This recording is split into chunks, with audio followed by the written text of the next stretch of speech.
Russian warship, go F yourself. Hello team, welcome to another ATP Geopolitics video with myself, Jonathan MS Pierce. This is a Ukraine war frontline update, the first one actually since the 9th, so this is looking like a 4-day update. And this has been a pretty crazy 4 days. We have seen the Ukrainians pull fully out of Kursk, really, and there's quite a lot to say about Kursk. So I'm probably not going to talk about it so much in detail today in this video, but I was having a chat to Pierre. Pierre was saying, and he's got contacts and whatnot, but he was thinking that there really is possibly going to be quite a lot of equipment, which I've talked about previously, that the Russians capture in there, quite a lot of POWs, and he's saying that that's been a bit of a disaster, bad for morale, and it was really unfortunately, the Russians did seem to have beaten the Ukrainians out there, taking out their supply lines, and it's not looked really good there the last few days, which is possibly why you saw things like this come out today. Syrsky saying that how many Russians were killed and wounded, how many bits of kit were taken out there, which is all probably true. The Russians have had a really torrid time of trying to get the Ukrainians out from there, but once they did start hammering the supply lines, and possibly, as I've said before, helped a little bit by the American shutting off of intelligence sharing, which would have affected them there. But I think the writing might have been on the wall before then.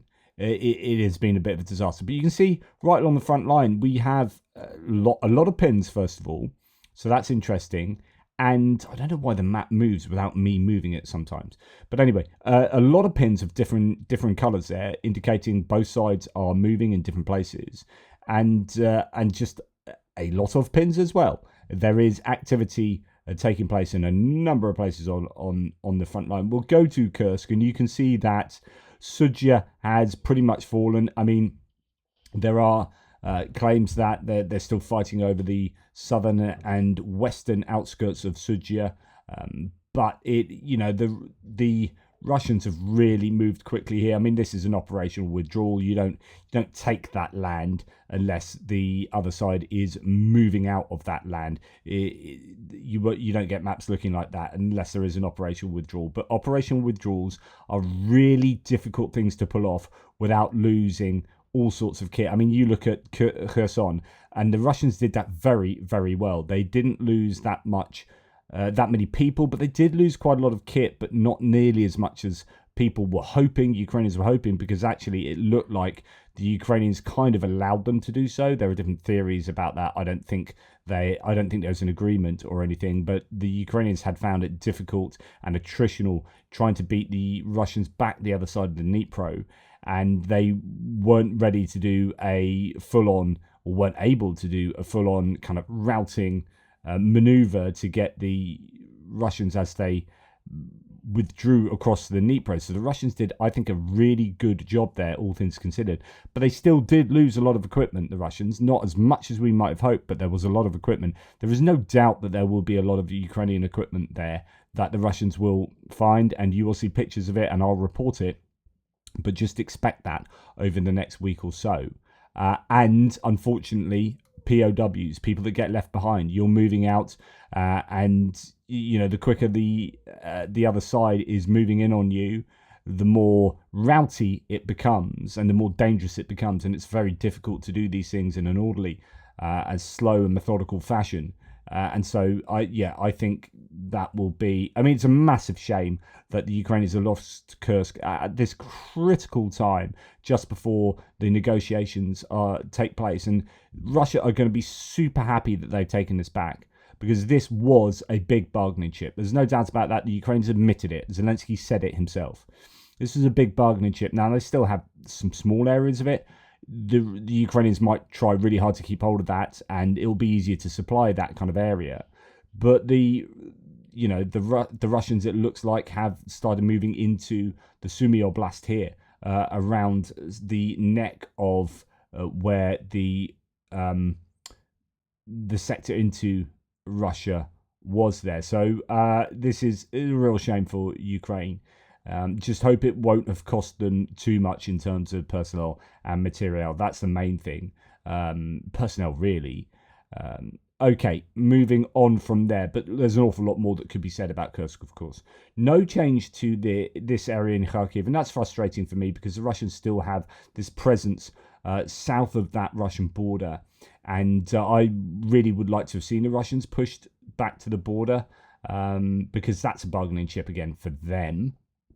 And then when we come to Kupyansk, you can see that, okay, some small gains according to Andrew Perpetua. Well, actually, that looks a bit glitchy, so maybe not. We'll forget them. That's well within the area.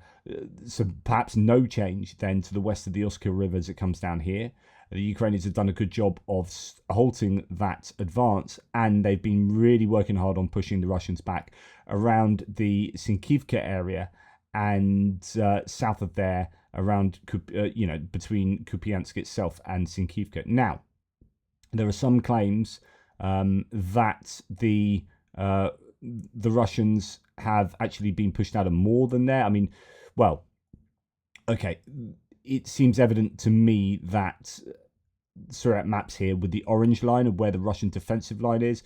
Huge difference there between Andrew Perpetua with his blue line as a mapper and Syriac maps in both sides of this sector where there's a lot of activity. I think suggests that Syriac maps have got it largely wrong there. Here we have Pro-Ukrainian channel reporting Ukrainian advances north of Kupyansk. There you've got Petropavlivka there, and the Russian defensive lines seem to go straight across here. Well, if that's the case, then this whole area looks to be, and indeed some of this here too, looks to be largely incorrect.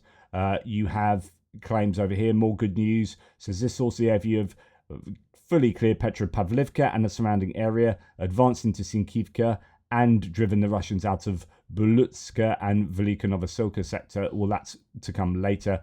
So that's right on the southern front line. We'll get to that later. But you can see here that this map looks very much different to the map we have here. And indeed, if there's fighting in Sinkivka, southern outskirts of Sinkivka, then this area is definitely not under Russian control. That's for sure. And here we have, according to unconfirmed reports, Zapadny, just north of Kupyansk, has been recaptured by Ukrainian forces. So here we have Sinkivka, but going across to Zapadny over there. So that's up to here. So that could now be under the control of the Ukrainians. And again, there's a big difference between what Syriac maps, a pro-Russian mapper, says about what's going on all around here. Kalinove, according to Andrew Perpetua, the Russian defensive line stretches from Kalinove pretty much to Zapadny, not a perfectly straight line, but it's very different to what's going on with Syriac maps. And here, this particular mapper, Kalinove, looks to be under Ukrainian control, and the Russians have been pushed right back there, and maybe Zapadny fully under Ukrainian control, who knows? But certainly a grey zone, Petropavlivka right down here, absolutely, the Russians nowhere near that, as according to this particular map. So some Syriac map seems to be very charitable to the Russians in this particular area. It's worth noting, if we go to, actually, before we go on in the mapping, a few bits or notable anecdotes from the Institute for the Study of War, American military think tank. This is Bennie Pie's done this for me. This is an AI-generated distilled report. Actually, a couple of days old, this one, but a few notable updates. But I just thought these were interesting. Ukrainian brigade operating under the Liman direction observed Russian forces increasing the number of assaults. So that's interesting. So we've got, we're just about to get down to that in a second. That's this area, some increased, and that might include Bilohorivka down there, increased number of assaults there, where in other places they've been decreasing. Commander of the Ukrainian drone battalion in the cross direction, and we'll get there obviously later, noted that Russian forces are increasingly using civilian vehicles and older Soviet-era vehicles, and that the tempo of Russian offensive operations has decreased due to regrouping. That the implication there is that they're running out of proper equipment, military equipment, so they're using a lot more civilian stuff. A deputy commander of the Ukrainian battalion in Turetsk direction, again we'll get there, says that Russia has deployed better trained and equipped infantry to the area compared to previous convict recruits, and that's an area where the Ukrainians are having quite a bit of success. And more generally, just to let you know that advancements on, this is going back a few days now, the 13th, but again, Prokrovsk, Velika Novosilka, Prokrovsk, Kupyansk area. So, the Ukrainians doing a good job outside of what's happened in Kursk. According to claims from Russian military bloggers, and this was yesterday, Ukrainian forces have launched offensives on several fronts, including Kupyansk, Svatova. So that's interesting, Svatova being around here, but that's where we can see Russian advances there. But anyway, Millblogger saying Ukrainians are putting up offensives there, Turetsk and Prokrovsk. In addition, there are claims that that Ukrainian Marines may soon attempt to seize several islands on the Dnipro River Delta. So that's interesting. That's all the way, obviously, down in the south there, but not seeing any particular movement there. But that's been talked about by the Russians. Pinch of salt and all that. But so there you go. A few sort of general ones there. Now let's go down to the Pischany sector, although I call it that. Pischany's a long way in the distance now. It's right, I suppose, Krylyakivka, Sankova. This is the Oskil River further to the south from where we were up by Kupyansk. As the Oskil River comes down here, and you've got the Zherebets River coming down there, they've got across that, and they pushed past Stambakivka, Novosilivska, Berestova, this kind of area to the Oskil River, and they've reached the Oskil River there. And you really don't want them getting over the Oskil River. That would be a bit of a problem.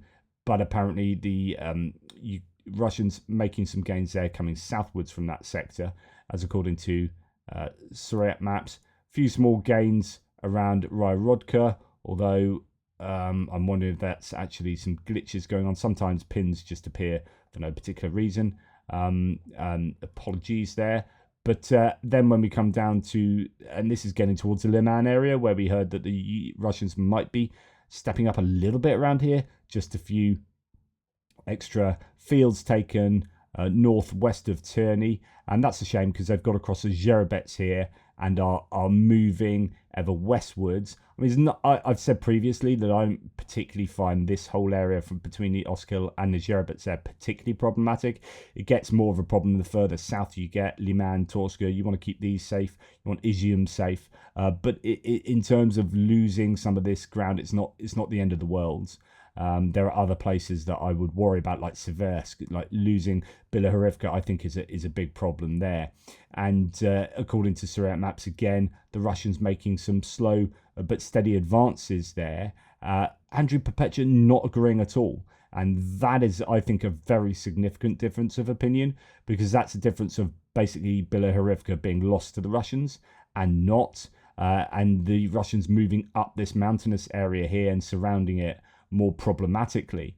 Now, if the Russians are much more robustly back here, that's a huge difference, and that's nothing to worry about, because that's where they've been for bloody ages. But actually, if they've moved to here, then that's definitely a problem. So it'll be interesting to see what underwrites those differences there, and whether the Russian MOD are making bold claims that aren't really connected to reality and Syriac maps is going along with that, or whether there are genuine reasons to think that the Russians have improved their lot there. Now, no changes to Chasiv Yar, which is good news.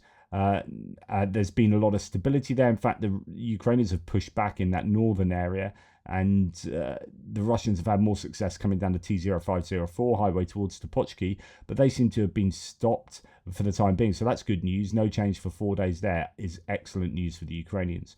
And then there's all that's going on around Turetsk, and indeed further down past New York area, where there are some changes. Now, although these aren't as big as the changes we saw last time, the Ukrainians still are pressuring here. And I'm wondering when Andrew and Syriac Maps last did their updates. I should have made note of that. But there are various claims as to what is going on in this area from all sorts of different mappers. So here we have in the center of Turetsk, the Ukrainians making some further gains there. This was a few days ago. That's going to be down, I think, in this area here. If you have a look at the map we have here, you've got that looks like a park with a diagonal pathway going across it. And we have this main road coming down here, and the Ukrainians moving there to the west, coming to the east. So that's that main road coming down here, and over here we have just north of there we have the Ukrainians gaining there. So that's Syriac maps probably being a little out of date with what's going on here. Andrew Perpetua pushing the Russian defensive line further back, but it might even be further back from there, because this was... Oh, no, that was yesterday, actually, so that's fairly recent. And we have sort of these pressure points all around the Turetsk area where the Ukrainians are trying to take back areas of the city in a number of different places. Great News says, this particular source, Donetsk region, the Ukrainian armed forces have made very serious progress in the city of Turetsk, in addition to the fact that that the central part of the city is actually under the control of the Ukrainians. The attack towards the south has also been started. At the moment, reconnaissance is being carried out by combat, and the positions of the occupiers are being tested. There might be some translation issues. Now, that's 4 days ago, so that was just after I did my last mapping update, and that was to say that, you know, they're putting pressure coming down here, and again, Syriac maps doesn't agree at all. This orange line suggests that really there isn't this whole pocket of control for the Ukrainians there. Andrew Perpetua has a very different understanding of where the Russian defenses are in fact, both of these mappers differ completely in this whole area, fairly significantly. Then Ukrainians gained a little bit in central Turetsk. You can see there, is that the pitch, the stadium there. So that's to say that the Ukrainians have pushed here. You can see that again, that is Syriac maps getting that wrong, at least according to this mapper. And then there are some geolocations. So we haven't done this for an awful long time. Let's look at this. So Ukrainian position was hit by Russian FPV drone, which means the Ukrainians are here. They've advanced from the regular apartment houses into more solid buildings. Where are these? Let's put this on the map. So here we have Ukrainians, and that's okay. That's further in the southern part of the town where they are. Let's do that again. I can't. It's not behaving. Should put a pin, but it's because I don't use Google Earth anymore. Okay, there we go. So it's looking like it's that H-shaped building that the Ukrainians are now controlling. So that indicates that they've advanced, at least as according to Syriac maps, and that's a geolocated piece of evidence. Ukrainians have apparently recaptured positions. Deep State map claims that the Russians still control. So lots of different geolocations going on in these different areas. We have another one here, or a whole bunch of them. Russian soldiers seem to have infiltrated the high-rise buildings of the Ukrainian stronghold near the stadium. So we just talked about the stadium, and it looks like the Russians might have tried to take some offensive action, some countering actions there in some buildings. So they apparently are occupying some of the buildings that look to be right. Okay, that's not even near this. That's all quite away from the stadium there. Wow, so that is a significant difference there. The Kizyak brigade hits Russian positions with FPVs there. Let's have a look at some of these other ones. But of course, what you also need to be very wary of is whenever you do geolocations, and it's been such a long time since I've done them and also said this to you, but you've got to be aware that you can't guarantee the timing. When I was talking to Brendan Kelly, he was saying that the biggest challenge for him and the Topochky team, Andrew Perpetua's team, is you can geolocate stuff relatively easily. As in, I know where that is, I can put it on a map, I've got all the skills to do geolocation. But what you find much harder is doing a what does he call it?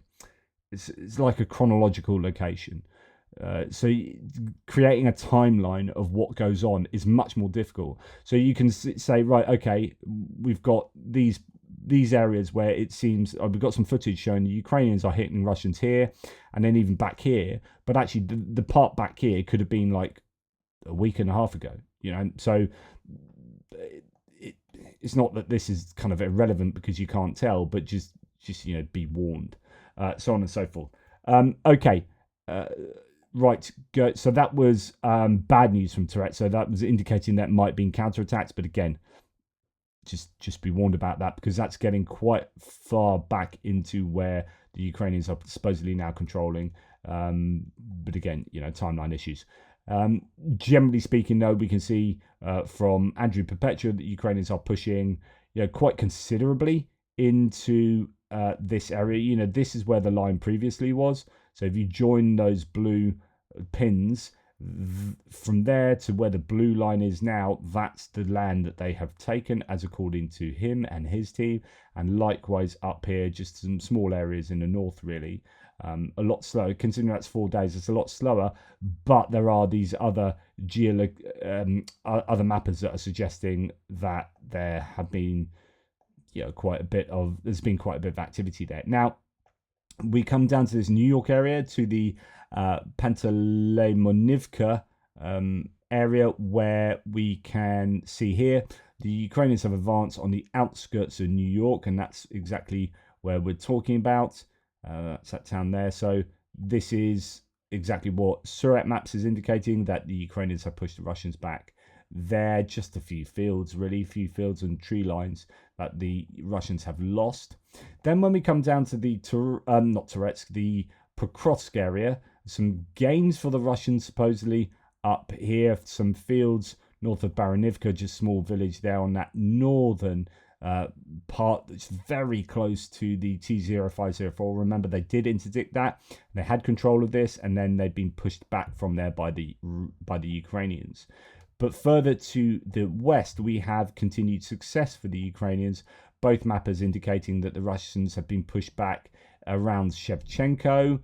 There's some claims around Pischany that we're going to look at in a second, and indeed around between Odachne here and Kotlina.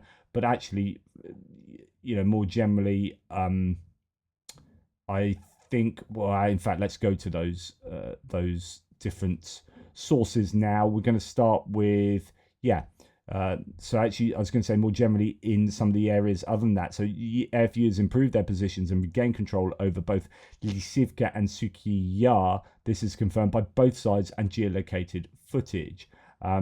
That's really good news, because this is further across to the east here. So Lysivka, it could be that the Ukrainians have pushed the Russians out of there and then fully away from Suky Yar, maybe a little bit to the south there, but I'm not sure about that.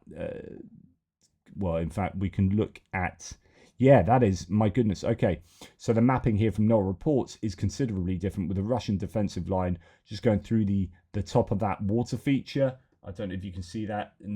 It's just at the edge of my face there.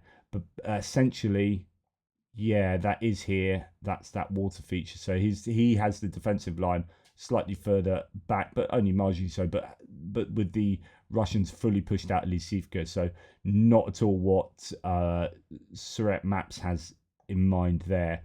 And indeed, it kind of goes downwards from that water feature. So the line for NOAA reports comes down here, the Russian defensive line. It's different to what both these mappers have. But anyway, some success there. And then when we go on, we've got Grayskull saying this is Lysivka again, and Suky Yar. Different interpretation. NOAA reports has actually the Russians still in control of that area to the west of Lysivka.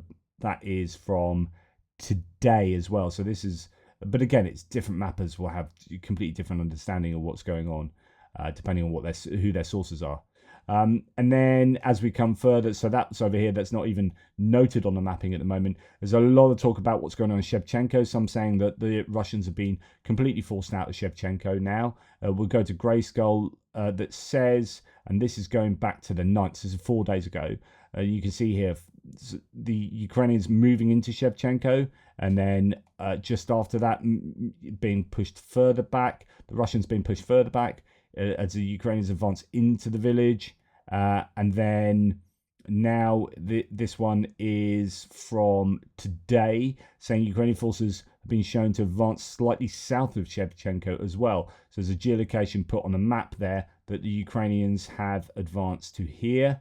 So that would indicate that if that is true and it's a kind of robust advance, then they are in control pretty much of the entire village. You would think, and the mapping could look really quite different there. There are some geolocations from this particular source. Shevchenko Prokros, the Russian Free Ukraine unit, dropped munitions on the Ukrainian infantry at indeed that place that I showed you. Let's put it on my map. So this is where Ukrainians definitely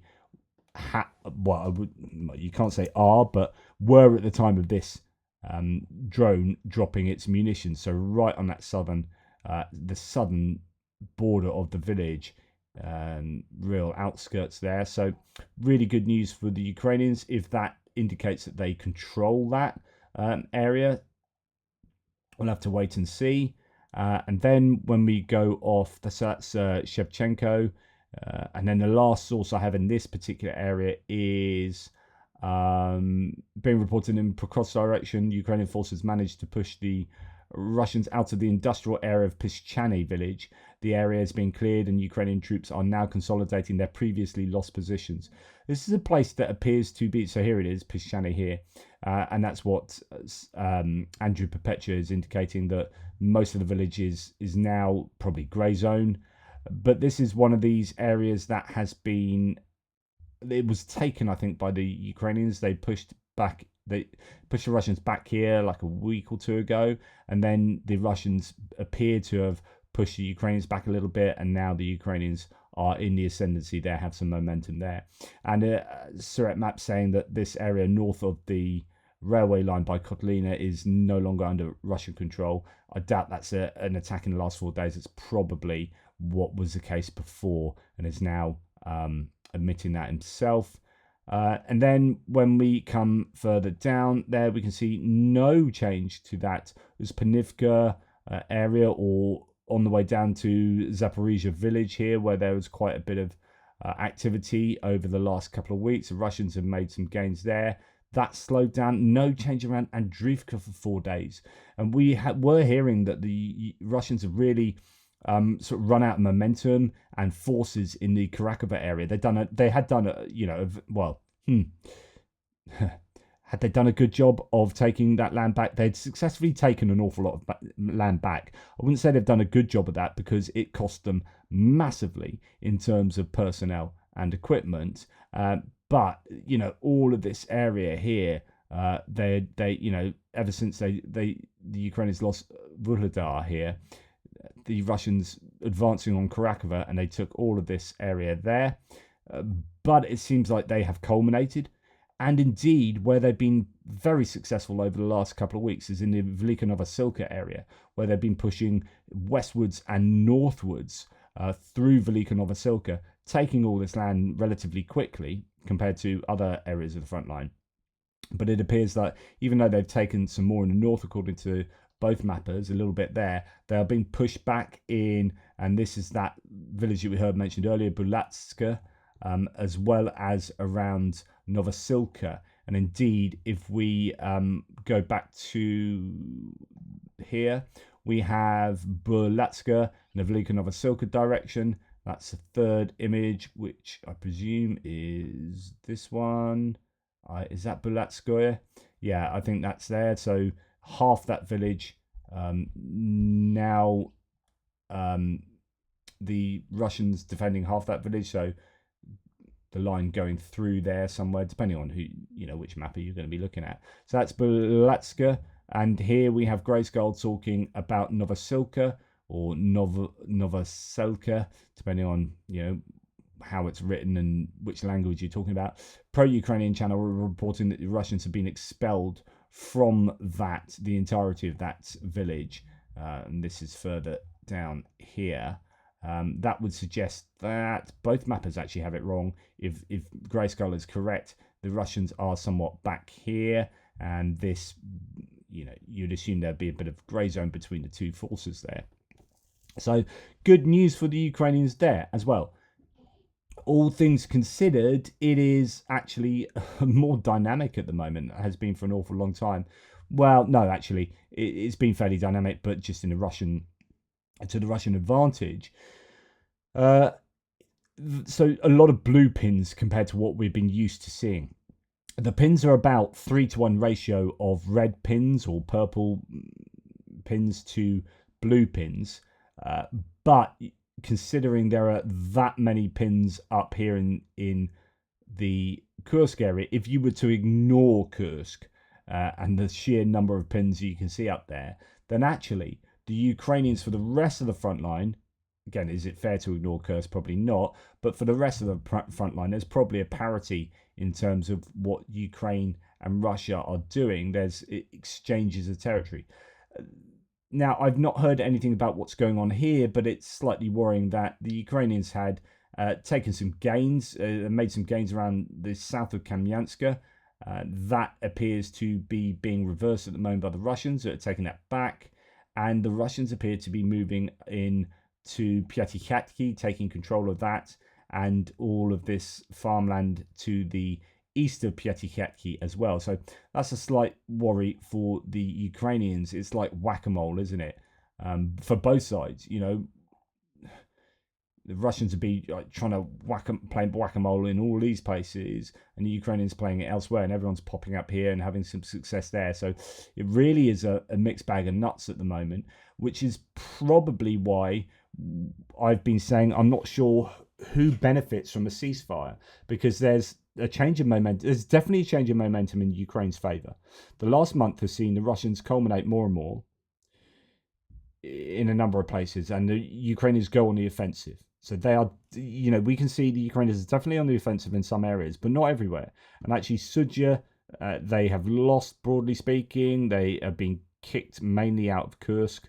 And the Russians are still making these gains in a number of places on the front line. So it really is 6 of one, half a dozen of the other. And who will benefit from the ceasefire, if there is a ceasefire? Maybe both sides. But then the Russians appear to have rejected the ceasefire today. We're thinking they probably might do that, but the latest that I'm reading is that has kind of formally been done, with the Russians really wanting the full maximalist kind of no arms aid to Ukraine, demilitarization of Ukraine, etc., etc. And you're thinking, no, this is not going to happen. So it's going to be interesting to see whether the Americans will have the guts to stand up strong to Russia, or whether they will take Russia's demands back to Ukraine and say, well, we'll have peace if you do this, and put all the onus on Ukraine. And that's, of course, completely unrealistic expectations for Ukraine. But if the US align with Russia in those demands, then it becomes problematic. So I guess we'll wait and see. But that's my analysis of the front line. Let me know what you think. It's a 4-day analysis. There's a lot happening. It really is, compared to what we've been used to. Take care, guys. I'll speak to you soon.